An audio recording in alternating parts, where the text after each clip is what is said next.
Nous sommes ravis de vous accueillir pour ce webinaire dédié à la finance durable, Audrey et moi-même Nathalie. Relever le challenge du Green Asset Ratio en 2022. Et nous allons vous expliquer ce qui se cache derrière ces challenges.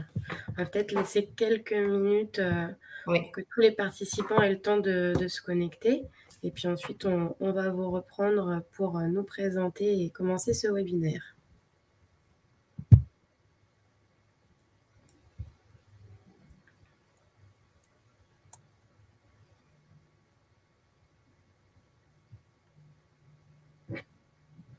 Bonjour Jean-Marie. Ouais, je vois qu'il y a des personnes qui chat participants.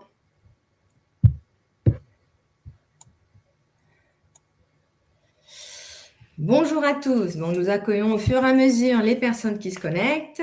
Donc, il est 11h01. Donc, on garde un petit peu de temps pour que les personnes, chacun, le fait de nous retrouver sur ce webinaire qui va durer une heure. Bon, nous avons l'accord de l'organisateur pour, on va dire, dépasser de quelques minutes. Donc, voilà, nous ne sommes pas contraints en temps.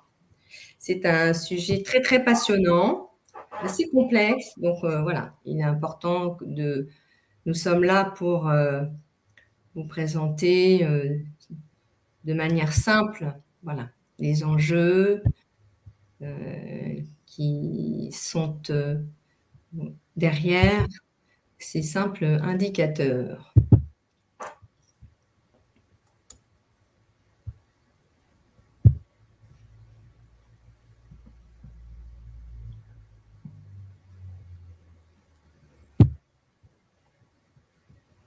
Et nous sommes là également pour pouvoir répondre à vos questions et échanger avec vous. On va essayer d'être clair, comme le disait Nathalie. Et ensuite, on s'est réservé un moment d'échange avec vous pour pouvoir échanger autour du challenge du Green Asset Ratio et des indicateurs qui en découlent. Bon.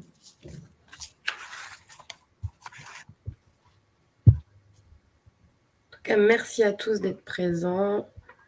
On vous voit vous connecter au fur et à mesure. Ouais.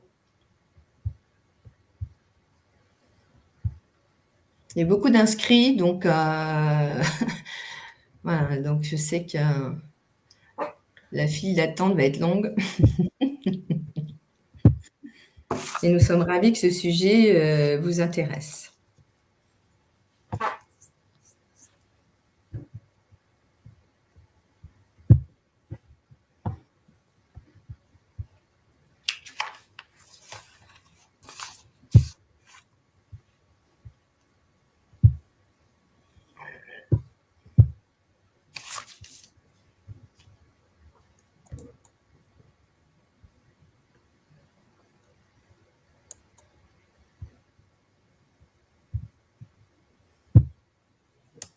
Alors peut-être peut-on se présenter? Oui, je pense qu'on va pouvoir commencer, Nathalie. D'accord. Alors, donc je m'appelle Nathalie Connet.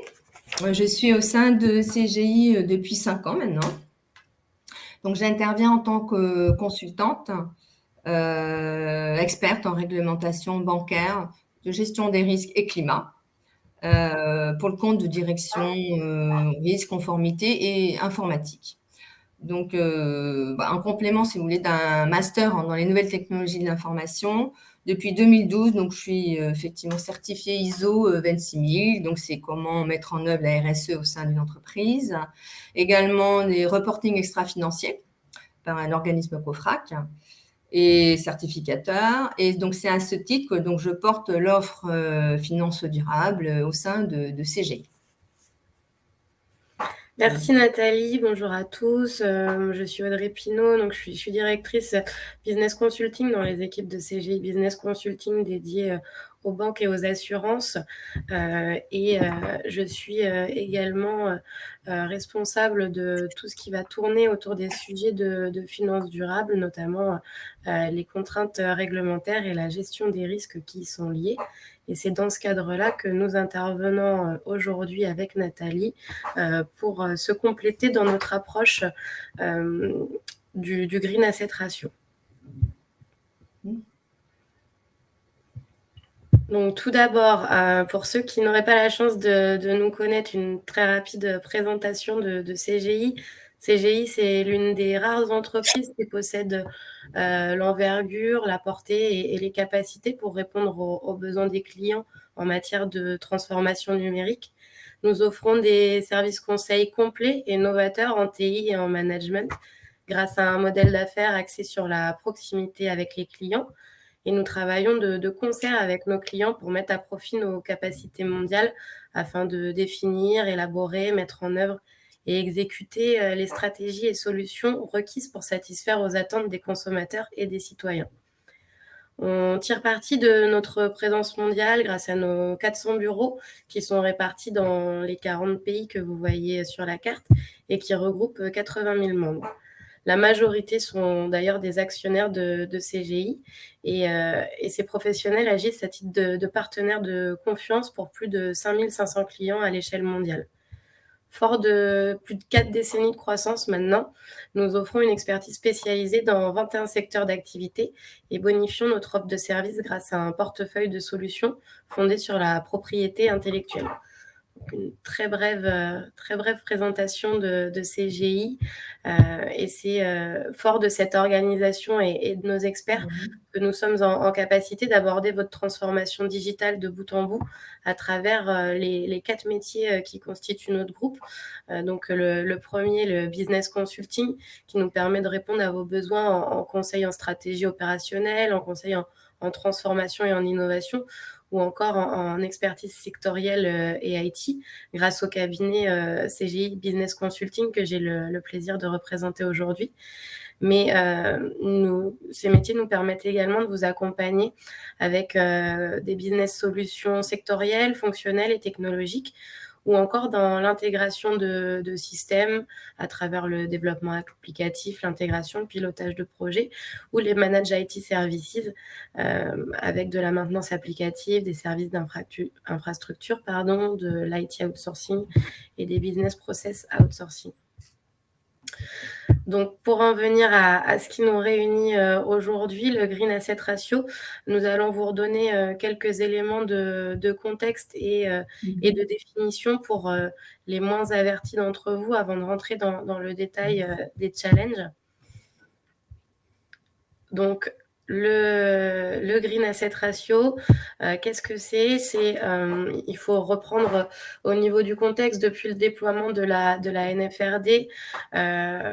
C'est 2 textes majeurs qui sont venus s'ajouter pour poser les bases d'un véritable dispositif anti-greenwashing, donc les règlements taxonomie et disclosure qu'on regroupe sous l'appellation de SFDR, donc Sustainable Finance Disclosure Regulation.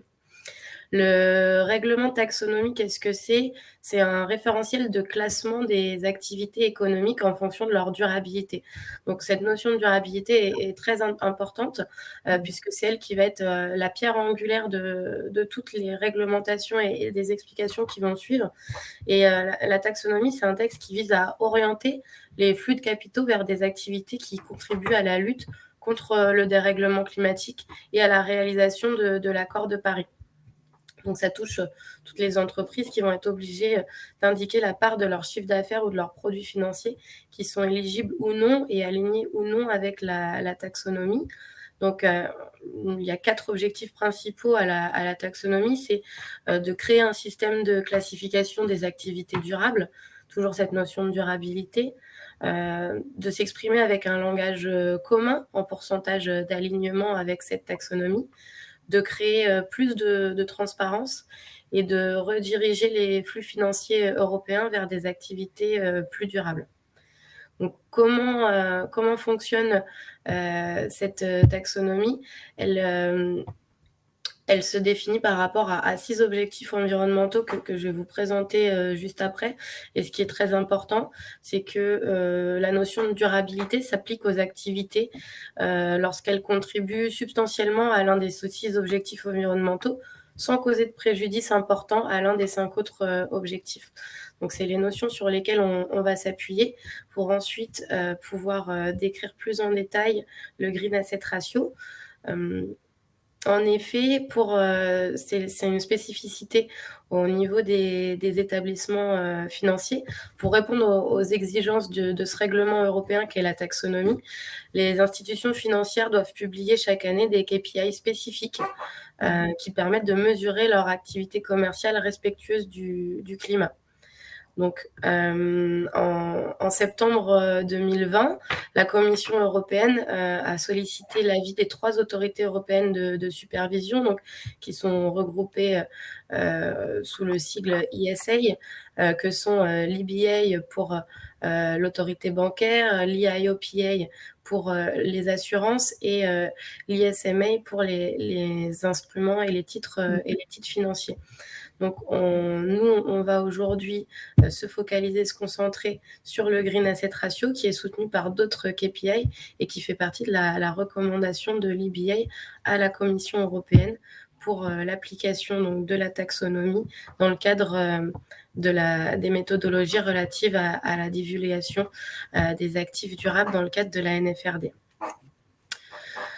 Donc aujourd'hui, l'EBA a répondu aux questions liées au KPI et les méthodologies associées à la divulgation des établissements de crédit et des entreprises d'investissement, en soulignant l'importance du Green Asset Ratio, soutenu par d'autres KPI, comme un moyen clé de comprendre comment les institutions financières atteignent les objectifs de l'accord de Paris.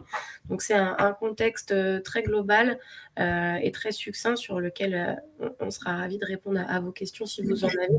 Et pour vous expliquer comment on part d'objectifs et de contraintes européennes qui ont été déclinés auprès des établissements financiers et qui sont aujourd'hui prises en compte au niveau français pour ces établissements financiers.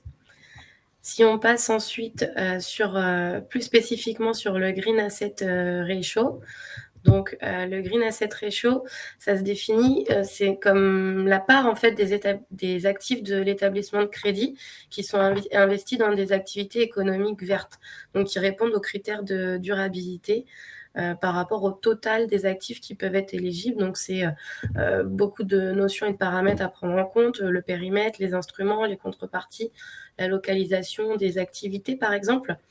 Et ces actifs verts sont pris en compte au niveau des actifs financiers qui financent une économie durable et qui contribuent de manière substantielle à l'atténuation et ou à l'adaptation au changement climatique. Donc, les 2 premiers objectifs environnementaux en lien avec la taxonomie européenne que vous voyez en haut à droite de la slide. Donc, le Green Asset Ratio, il sera défini sur la base des expositions selon le périmètre prudentiel de consolidation et pour les types d'actifs et de portefeuilles comptables qui sont définis comme pertinents, y compris toutes les informations qui vont avoir trait au stock, au flux, aux activités transitoires ou au financement classique et spécialisé. Donc derrière ce Green Asset Ratio qu'on essaye d'expliquer simplement, il y a énormément d'exigences de publication auxquelles doivent faire face les établissements financiers. Donc, ils doivent publier des informations prospectives et des objectifs pour les KPI qui ont été proposés par l'EBA.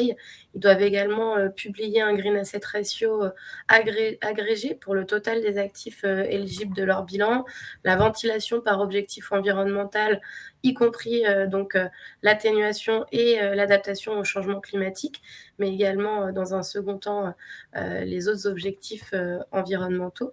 Ils doivent fournir des informations sur les actifs éligibles et ces informations doivent pouvoir être évaluées et répondre aux critères qui ont été fixés par la taxonomie. Et ils doivent également publier le pourcentage de leurs actifs totaux qui est couvert par le Green Asset Ratio. Donc, pourquoi avoir mis en place un un ratio spécifique aux institutions financières. Et pourquoi est-ce que la Commission européenne a consulté les organismes de l'ISA pour ce faire? C'est parce qu'ils considèrent que les indicateurs qui sont définis pour les autres entreprises au sein des autres industries, comme le CAPEX et l'OPEX, ne sont pas convenables pour les institutions financières. Parce que les banques ont une large variété de contreparties et d'activités économiques qu'elles financent. Et dans ce cadre, leur empreinte carbone et leurs émissions de gaz à effet de serre sont principalement liées à leur contrepartie. Donc, fort de ce constat, qui est un constat qui a été fait notamment dans le rapport de l'ONG Carbon Disclosure Project, qui révèle que les émissions indirectes des institutions financières, c'est-à-dire celles qui proviennent de leur portefeuille de crédit, leur portefeuille d'investissement, sont 700 fois plus importantes que leurs émissions directes. Il ne semblait pas convenable de s'appuyer sur des indicateurs comme le CAPEX et l'OPEX. Et c'est pourquoi le Green Asset Ratio a été mis en place.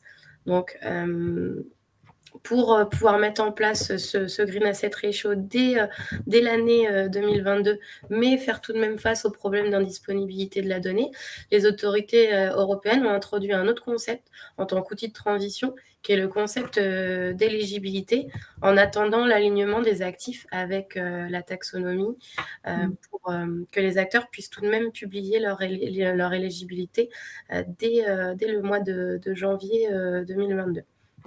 Donc, on a un calendrier qui est très serré pour répondre à ces contraintes. Le premier élément du calendrier, c'est au 1er janvier 2022. Donc, depuis le début de cette année, les banques doivent divulguer leur alignement taxonomique dans le cadre de la NFRD pour les objectifs d'atténuation du changement climatique et d'adaptation au changement climatique. Donc, toujours ces deux premiers objectifs environnementaux.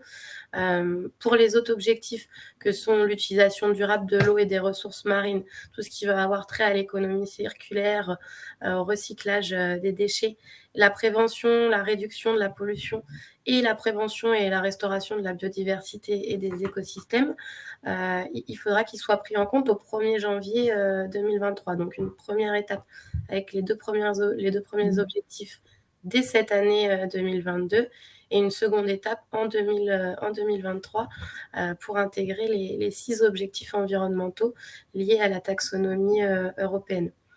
Donc, on a plusieurs recommandations qu'on doit prendre en compte dans ce cadre. Des informations relatives à l'exercice 2021 qui ne seront pas rétroactives à partir du 1er janvier 2022. En revanche, dans un souci de proportionnalité, on a tout de même une période de transition jusqu'à décembre 2022 qui est proposée sur le stock de crédit lorsque la contrepartie est déjà soumise à la NFRD et donc jusqu'en juin 2024 dans le cas contraire. Donc en fonction de ces différents concepts qu'on essaye d'expliquer simplement, donc les concepts d'éligibilité et les autres réglementations autour de la SFRD, on a des possibilités en fonction des types d'actifs financiers de proposer des contreparties ou une période de transition pour certains actifs. Donc ça, c'était pour vous expliquer le concept, le contexte, les enjeux et puis la définition du Green Asset Ratio, pourquoi les établissements financiers sont ciblés, pourquoi aujourd'hui nous avons cette réglementation particulière à mettre en place pour les établissements financiers avec des KPI différents pour les établissements bancaires, pour les assurances ou pour les titres financiers. Maintenant, on va vous expliquer comment, à travers ce challenge qu'est le Green Asset Ratio, on doit inscrire les enjeux structurels qui sont liés à ces KPI et comment y répondre au sein des établissements financiers qui sont nos clients. Donc, on a trois types d'enjeux structurels.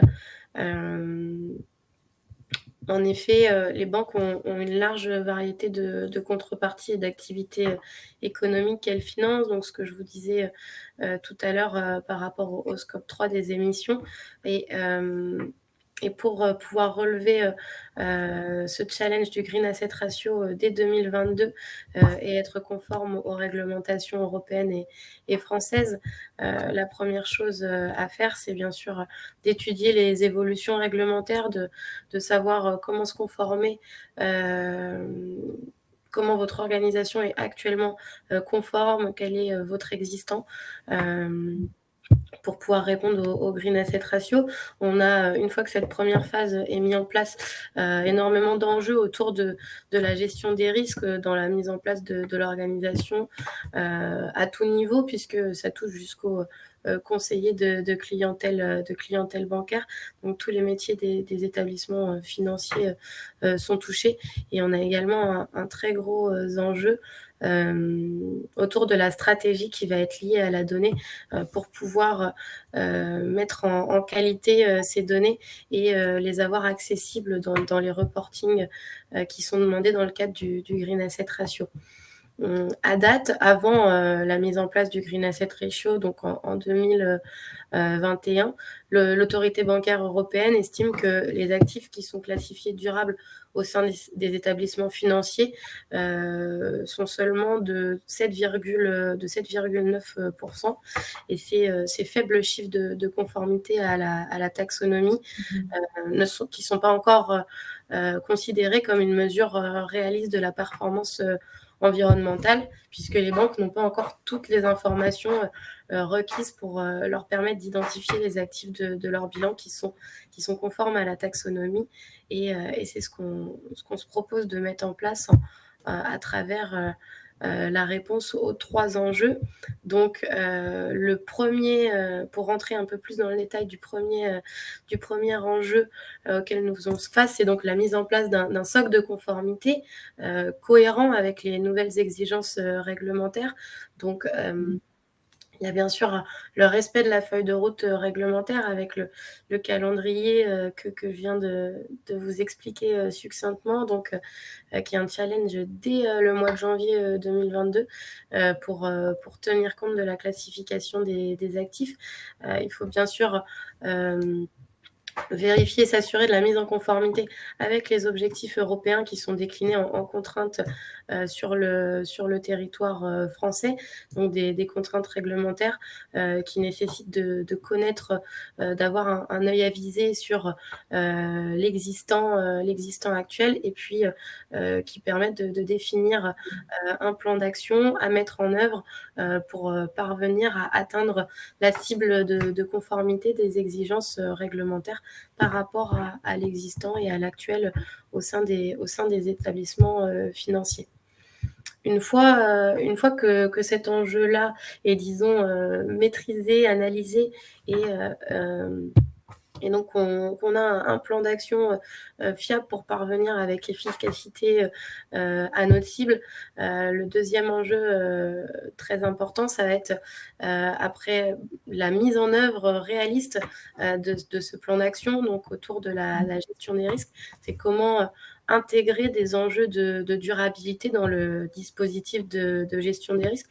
Donc, il y a beaucoup d'éléments à prendre en compte. Les éléments principaux, ça va être bien sûr de mettre à jour la cartographie des risques, d'adapter les processus qui y sont liés, de mettre en place une nouvelle gouvernance qui intègre ces nouveaux risques et qui prennent en compte tous les risques inhérents qui auront été identifiés dans la feuille de route. Donc, on a plusieurs types de risques, mais les risques principaux, ça va être les risques de non-conformité, les risques financiers, les risques de réputation, les risques d'image.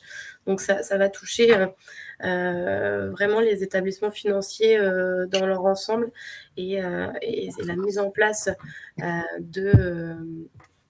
ce Green Asset Ratio va réellement impacter les établissements financiers à tout niveau. Donc, le rythme auquel évoluent les réglementations afin d'assurer la transition vers une économie bas carbone, le risque majeur pour les banques, puisqu'elles elles se succèdent de manière très rapide. Vous l'avez vu, les textes ont été publiés en 2021. L'application doit se faire dès 2022 sur un calendrier contraint qui s'étale jusqu'en 2023. Donc, on n'a pas des années de mise en place, et l'accélération se continue par la suite avec les autres réglementations qui arrivent. Donc, c'est très important d'intégrer au fur et à mesure ces enjeux de durabilité dans le dispositif de gestion des risques pour pas se retrouver en retard, que ce soit par rapport à la concurrence ou par rapport à vos clients et aux parties prenantes auxquelles les établissements financiers doivent répondre. Et enfin, le troisième enjeu structurel à adresser, et pas un des moindres, c'est toute la stratégie qui va être liée à la donnée. En effet, c'est un enjeu majeur aujourd'hui pour les établissements financiers, parce que une fois qu'on a étudié l'existant, qu'on a pris en compte la gestion des risques, qu'on a intégré ces notions dans l'organisation, dans les processus, comment est-ce qu'on s'assure de l'exhaustivité et de la cohérence des données pour sécuriser le calcul du Green Asset Ratio, qui va être le point final des publications qui sont demandées. Donc, il faut bien sûr avoir une stratégie de validation des données, de mise en qualité des données. Il faut également s'assurer de la fiabilité des données et intégrer l'identification de ces données au processus de l'organisation. Donc, un gros travail stratégique lié à la donnée et à tout ce qui va l'entourer, qui est un enjeu majeur pour les établissements financiers qui sont nos clients et qui nous sollicitent énormément en ce moment pour répondre à cet enjeu, puisque les nouvelles contraintes donc, du Green Asset Ratio et des nouvelles réglementations sont beaucoup plus fortes et beaucoup plus standardisées qu'auparavant avec leurs prédécesseurs, qui était le rapport RSE et même ensuite la DPEF. Donc, toute une stratégie de mise en cohérence et de qualité, de fiabilité des données que Nathalie va pouvoir plus vous développer après ces enjeux structurels. Je vais laisser Nathalie présenter les enjeux technologiques induits par le Green Asset Ratio et les réponses qui peuvent être apportées, notamment autour de la stratégie liée à la donnée. Oui. Merci beaucoup, Audrey. Je vois que c'est dense comme information. Donc, oui, comment relever le challenge du Green Ratio Asset, donc les accélérateurs technologiques. Donc, pour accélérer et se différencier dans ces nouveaux challenges, donc il y a deux grands accélérateurs et différenciateurs qui sont donc le data management et l'acquisition des données. En arrière-fond, il y a l'exploitation des données. Alors, E pour environnement, S pour social, G pour gouvernance. Donc, vous comprenez toutes les données qui ne sont pas liées au métier bancaire, donc l'extra-financier. Et puis également, la maîtrise des trajectoires IT, transverse et data gouvernance et la digitalisation. Donc ça, c'est avoir une vision claire en fait de ce que je veux faire, comment, dans quelle trajectoire et quelles sont mes priorités. Alors, le premier, data management et l'acquisition des données. Donc, en fait, les établissements financiers, avec la mise en place de ces indicateurs, donc là aujourd'hui on parle du Green Asset Ratio, se voient challengés dans leur capacité à mettre en place en fait un certain nombre d'éléments IT et data. Donc le paradoxe, c'est que les données extra-financières, ce ne sont pas des données métiers.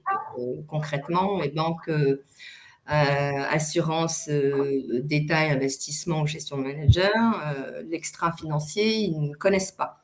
Donc, c'est complexe pour eux. Et là, les 3 aptitudes majeures, c'est justement, comment dire, avoir la capacité d'intégrer ces multiplicités, donc multiplicité des indicateurs. Donc, vous voyez que le Green Asset Ratio fait partie, là, à gauche, de la part des revenus, puisque c'est le pourcentage des activités vertes, mais qu'il y a aussi la famille des indicateurs de l'empreinte carbone, des scores d'exposition au risque climatique, donc physique et de transition, les scores d'alignement aux accords de Paris 2015. À cela s'ajoute la multiplicité des sources. Donc, vous avez effectivement des données qui seraient issues des rapports, donc Audrey en a parlé, RSE ou DPEF, déclaration de performance extra-financière, des bilans carbone, des questionnaires adressés aux clients, des questionnaires ESG, via des agences commerciales, des banques de réseau et ou lors des due diligence, voilà, des asset managers ou des banques investisseurs au moment où effectivement ils lèvent des fonds ou voilà, créent des nouveaux produits dans le domaine des marchés. Il y a également effectivement les agences de notation qui sont source d'informations. Certaines sont généralistes, d'autres très spécifiques liées au climat. Il y a des spécialistes de niche aussi, des agences aussi qui donnent des éléments, des informations un petit peu plus complètes liées à l'art de maîtriser l'intelligence artificielle. Et puis, il y a également toutes les données issues des sites publics en source open, mais qu'il faut trier, préparer, formater. Donc, cela demande beaucoup de compétences IT et data, data science, ingénierie data, data prep. Et cela pour autant d'indicateurs qu'il y a d'exigences. Donc là, à l'heure actuelle, nous en sommes à peu près entre, suivant les établissements, entre 32 et 50 indicateurs. Bon. Et là, effectivement, côté open data, il y a acquérir effectivement ces sources, mais il y a aussi en interne au sein des établissements s'ouvrir à s'approprier ces sources et à les intégrer dans l'architecture IT, les systèmes IT qui soient ouverts. Ça aussi, effectivement, c'est très, très important. Donc, les deuxièmes facteurs clés, c'est les facteurs plutôt liés à la trajectoire ou les trajectoires IT et la data, effectivement, gouvernance. Puisque afin de produire un indicateur, il y a en amont un ensemble de chantiers associés à cette production d'indicateurs. Un des premiers, effectivement, c'est déjà ancrer la réglementation dans le business de la banque ou de l'assurance, donc la banque de détail ou la banque d'investissement. Donc, avoir sa propre stratégie de transition énergétique. Donc, une stratégie carbone, une stratégie d'investissement socialement responsable, investissement à impact, investissement à thème, enfin bon, tout ce qui revêt voilà, des investissements de type durable. Également, une stratégie par secteur d'activité et produit, donc ce qui n'est pas moindre. En parallèle, il est important effectivement d'associer l'IT et la data pour digitaliser les processus métiers. Donc, on verra un exemple par la suite très concret.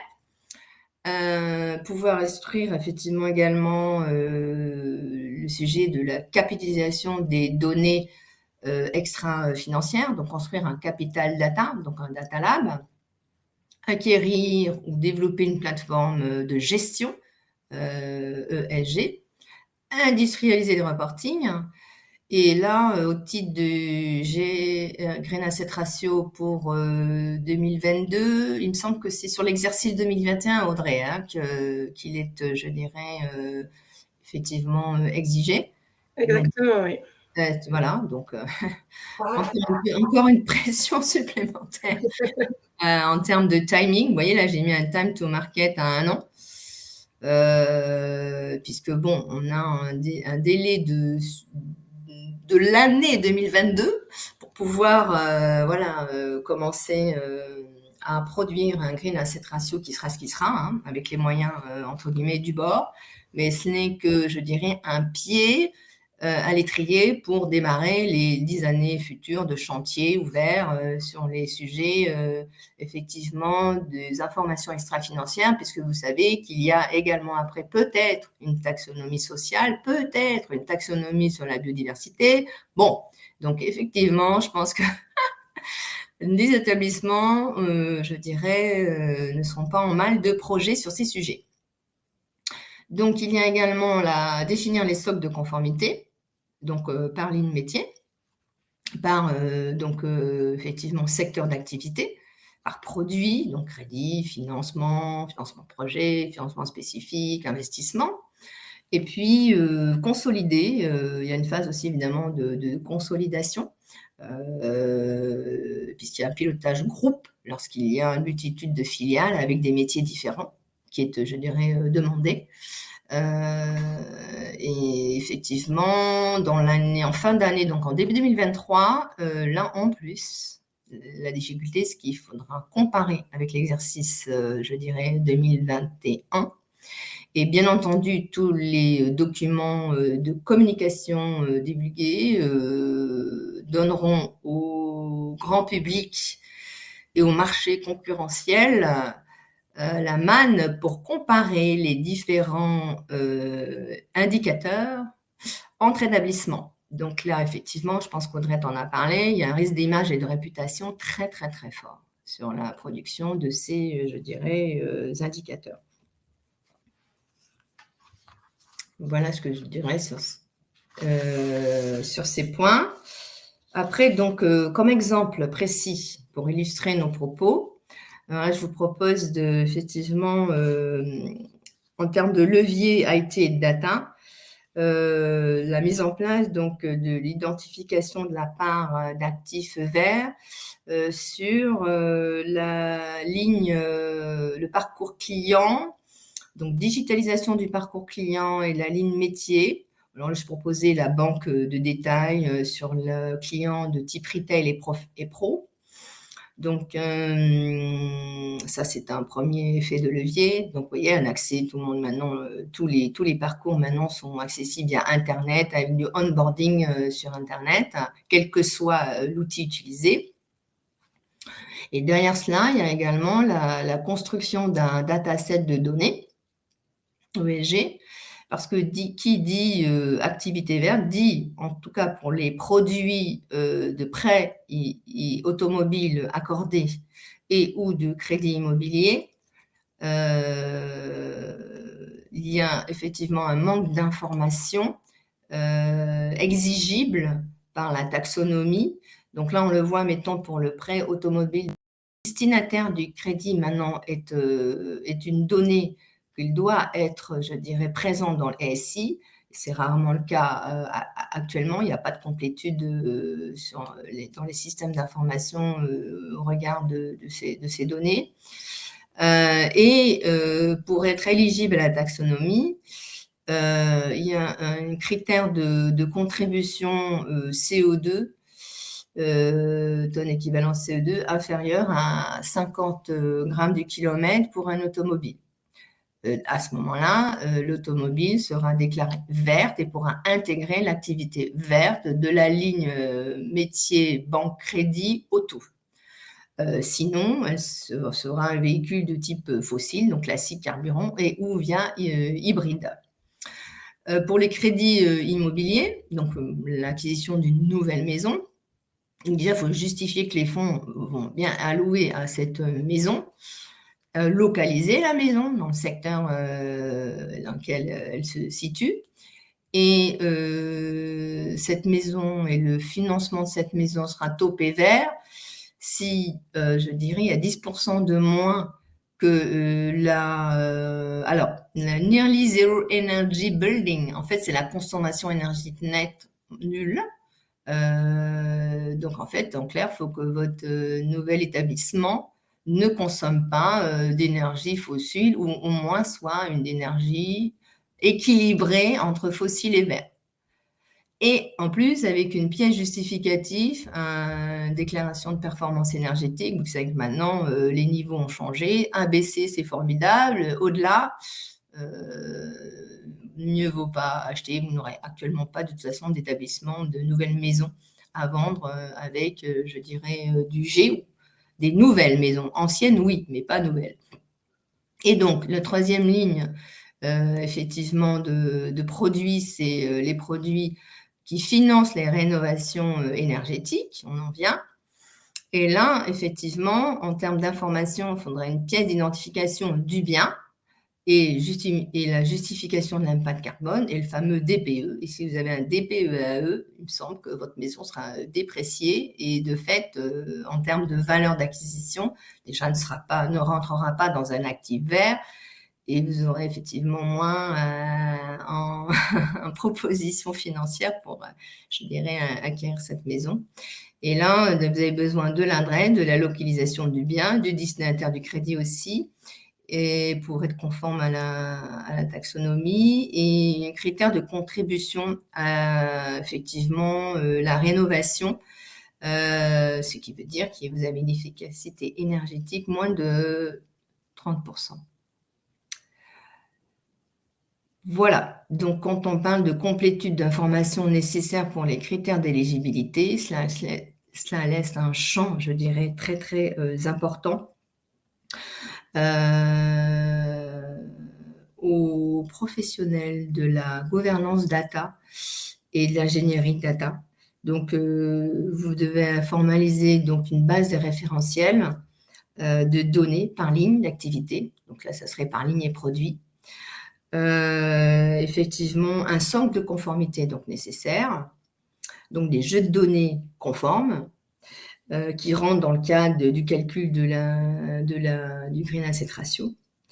Donc un cadre méthodologique d'acquisition des données, de mise en qualité, de remédiation si nécessaire, de traçabilité, de qualification, d'anonymisation, parce que là, effectivement, il s'agit de particuliers, enfin de personnes nommées. Et seulement après avoir mis en œuvre l'ensemble de ces étapes sur un seul jeu de données, ce jeu de données est conforme à la taxonomie. Et je ne parle pas en plus des gestions de version. Ça aussi, c'est un point, je dirais, à prendre en compte. Donc, les chantiers à adresser autour des accélérateurs technologiques, si on peut faire, je dirais, je vois qu'il est 11h43, ça va, je pensais qu'il était 48, mais il nous reste un peu de temps. Donc, les 4 chantiers majeurs, vous le voyez, donc sont des chantiers, je dirais, de mise en conformité, c'est ce qu'a adressé effectivement plus Audrey. Donc, la standardisation et l'industrialisation, entendez aussi digitalisation, voilà, des reporting extra-financiers, renforcer la gouvernance des données, voire la créer, puisqu'elle est souvent en devenir au sein, et c'est tout à fait normal, hein, au sein de l'ensemble des établissements financiers. Et puis, construire un capital de data de type donc, ESG, accessible via les clients et ou les sites publics, parce que, bien entendu, l'ensemble des données ne sont pas divulguées par les clients des établissements financiers. Il y a beaucoup de manquements. Souvent les données sociales, la biodiversité est en démarrage, donc effectivement. Et puis les données carbone aussi manquent énormément, surtout de niveau 3. et c'est dans des champs, c'est très difficile de comptabiliser effectivement les impacts carbone amont aval des clients finaux des établissements financiers. Donc concrètement, pour la partie mainstream, maintenant l'extra-financier devient un métier banquier, un métier de l'assurance, un métier de la gestion d'actifs, un métier de l'investissement. Donc il faut construire des feuilles de route, allouer des budgets supplémentaires de type réglementaire, concevoir des stratégies transverses avec les roadmaps qui vont bien, intégrer, comme disait Audrey, la durabilité dans les process de crédit, octroi, financement, investissement, intégrer également donc toutes les parties industrialisation des reporting, donc disclosure, GRI, bilan carbone, initier des chantiers de conception, on a dit des dictionnaires, voilà, conception des dictionnaires des données et référentiels. Également pouvoir prioriser la production d'indicateurs, puisque vous n'êtes pas, je dirais, exigible à tous les indicateurs, heureusement. Donc, suivant les métiers, les lignes métiers, voilà, il y a des indicateurs qui sont, je dirais, différents. Et pour effectivement la partie gouvernance data, initier des usages l'idée par les métiers, aidés par les data scientists, des usages donc ESG. Et puis également travailler sur toute la partie, on va dire, méthodologie référentielle des qualités de données. Et dans les data labs, donc ESG, on va dire plutôt initier des chantiers de remédiation, voilà, ou d'acquisition des données, de sourcing, de préparation de sourcing, de standardisation des formats, de matcher les données, mettons, de type géographique, spatial, avec des données de type transactionnel ou on va dire tiers, ce qui pose problème. Ce ne sont pas du tout les mêmes formats de données et les mêmes périmètres. Et initier la construction voilà, de petit à petit, voilà, de bac à sable, voilà, qui vont constituer un data lab qui va petit à petit grandir pour pouvoir donner la possibilité au métier de construire des usages et avoir des datasets complets. Donc voilà ce que je voulais vous dire sur la partie grand chantier je dirais, initier pour les années à venir. Donc bon, en fait, en conclusion, ce que l'on peut dire... Ah, oui. Donc Audrey, peut-être tu veux rebondir sur les objectifs environnementaux fixés dans le cadre de la taxonomie européenne ? Oui, si tu veux, Nathalie, merci. Donc, pour synthétiser et conclure tout ce qu'on vient de vous dire avec Nathalie, on a conscience que c'est très dense, qu'il y a beaucoup d'informations et c'est toutes les informations qu'il faut intégrer aujourd'hui pour être conforme aux réglementations. Donc, le Green Asset Ratio, comme je vous l'expliquais au début lorsque je cadrais le contexte, c'est une pierre à l'édifice des réglementations qui arrivent actuellement. Donc, ces objectifs environnementaux qui ont été fixés dans le cadre de la taxonomie européenne et leur déclinaison nationale, telle que le Green Asset Ratio, ont un impact conséquent pour les établissements financiers, comme vous avez pu le voir à travers les enjeux sectoriels et technologiques qu'on a essayé de vous expliquer simplement. Ça demande, entre autres... entre autres objectifs et entre autres paramètres d'anticiper un plan d'action, puisque on vous le disait, le time to market est extrêmement réduit, mais il va également continuer à s'étaler sur les prochaines années. Ce n'est que le début, et ceux qui ne sauront pas attraper et se mettre en marche pour être conformes dès l'année 2022 se retrouveront bien embêtés dans les années à venir avec l'accélération des contraintes. Donc, anticiper un plan d'action par rapport à l'existant et par rapport à la cible de mise en conformité des réglementations.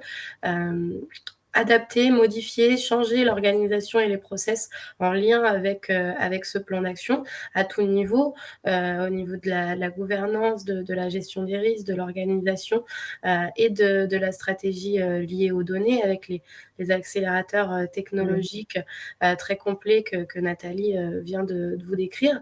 Prendre en compte les différents risques qu'on a pu citer. On a cité les principaux et les plus impactants, mais comme vous vous en doutez, il y en a beaucoup d'autres qui se cachent. Ce n'est que l'arbre qui cache la forêt. Donc, c'est pour ça il faut mettre à jour les cartographies et qu'il faut adapter l'organisation et la gouvernance des établissements financiers et établir une nouvelle stratégie liée à la donnée qui intègre l'identification, la fiabilité, la mise en qualité et la gouvernance des données extra-financières, ce qui n'existait pas aujourd'hui pour la plupart, puisque on le sait bien et on le voit à travers nos missions et nos prestations chez nos clients.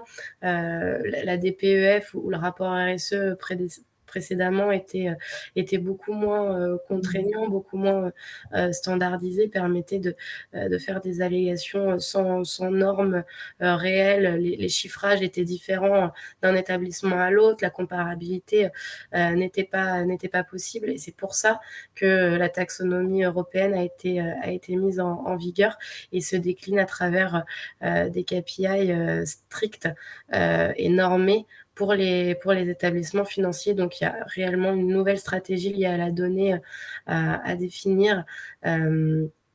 On peut pas, on doit l'anticiper, et ça ne se fera pas tout seul. Il y a beaucoup de choses à prendre en compte. C'est pour ça que c'est un vrai sujet d'expertise.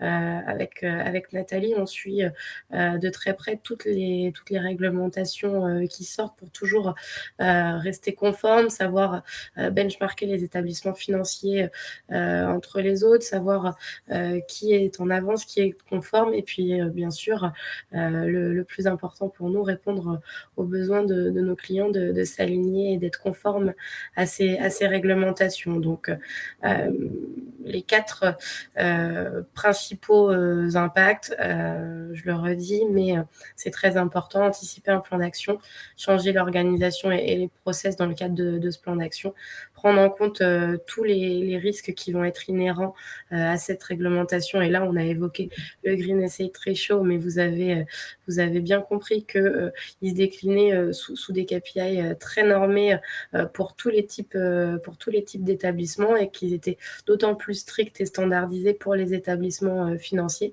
et établir une nouvelle stratégie liée à la donnée, et notamment aux données extra-financières, pour être en capacité de calculer ce Green Asset Ratio, mais également de publier toutes les informations liées aux données extra-financières pour les différentes parties prenantes, bien sûr pour qu'elles soient évaluées par la Commission européenne et les autorités bancaires et assurantielles, mais également pour qu'elles puissent être consultables par les clients et les différentes parties prenantes.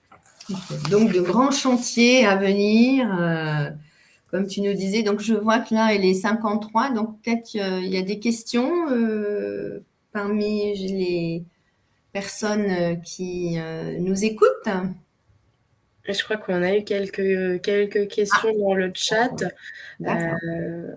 On on va y répondre avec Nathalie.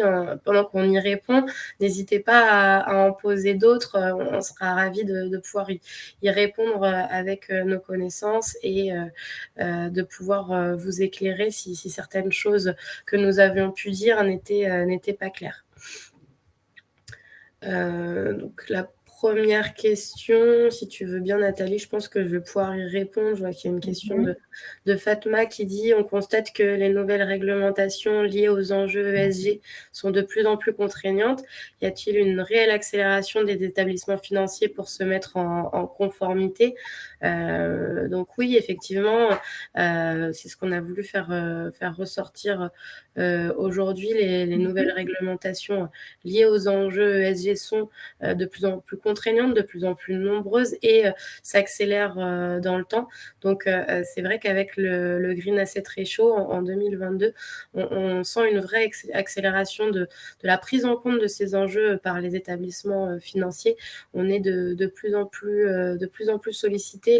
Le réglementaire avec la crise sanitaire et les besoins de digitalisation accrus était un petit peu redescendu dans les priorités, dans les budgets des établissements financiers et on voit bien que depuis la fin de l'année 2021, il y a une réelle accélération sur la prise en compte de ces enjeux. Je pense que les établissements financiers ont bien compris que ça n'allait que continuer à s'accélérer et qu'on allait continuer à devoir faire face aux nouvelles contraintes. Donc, si le train n'était pas pris au bon moment, il serait beaucoup plus compliqué d'être conforme et il y aurait de beaucoup plus gros efforts et budget à mettre en place pour pouvoir répondre aux contraintes. Donc, oui, on sent une réelle accélération des établissements financiers pour se mettre en conformité et peut-être pas parce qu'ils ont le choix, mais en tout cas parce qu'ils y sont obligés au vu du rythme soutenu que maintient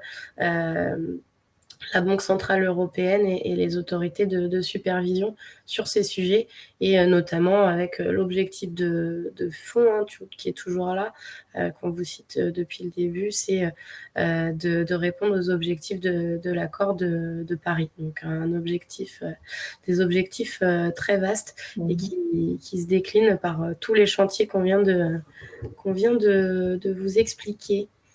Il y a une autre question, là, je vois. Oui. Comment accompagnez-vous oui, les banques et assurances autour des données open data? Effectivement, nous n'avons pas détaillé l'offre effectivement CGI autour de l'extra-financier, mais voilà, nous avons nous-mêmes un data lab de données open data, de données formatées, préparées, des jeux de données de qualité à proposer à nos clients.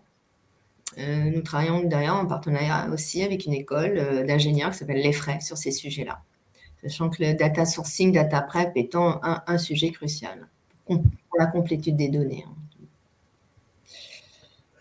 Alors, il y a une autre... Ouais, on a une autre question. Tu veux que je peux taxonomie des activités à impact social, c'est ça? Ouais. Est-il prévu une taxonomie sur les activités à impact social et sur la biodiversité? J'imagine que c'est quelqu'un d'un peu averti qui pose la question, parce qu'effectivement, après la taxonomie européenne et ces 6 objectifs environnementaux sur lesquels s'appuie le Green Asset Ratio, il y a un rapport qui est sorti cet été de la plateforme Finance Durable qui a publié ce premier rapport sur un projet de taxonomie sociale qui permettrait de comprendre ce concept social. Et elle a également mentionné un projet de taxonomie de biodiversité.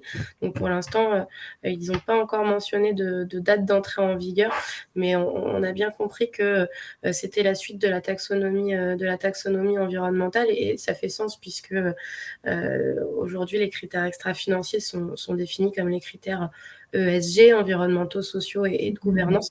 Donc il faut adresser ces 3 piliers pour pouvoir être conforme en termes de finances durables. Donc c'est la suite logique et c'est effectivement prévu, mais pour l'instant on n'a que un début de d'informations grâce au premier rapport de l'été dernier. On n'a pas encore de date d'entrée en vigueur. On se doute simplement que ça suivra dès 2024, une fois que les 6 objectifs environnementaux de la taxonomie européenne auront été adressés par les établissements financiers. Ok, donc là, je vois, il y a une autre question. Bon, là, il est midi, 11h. Ouais. Quels sont les critères d'éligibilité dans le private equity pour avoir son investissement dans une PME ETI? Donc, la première des critères, c'est le secteur d'activité.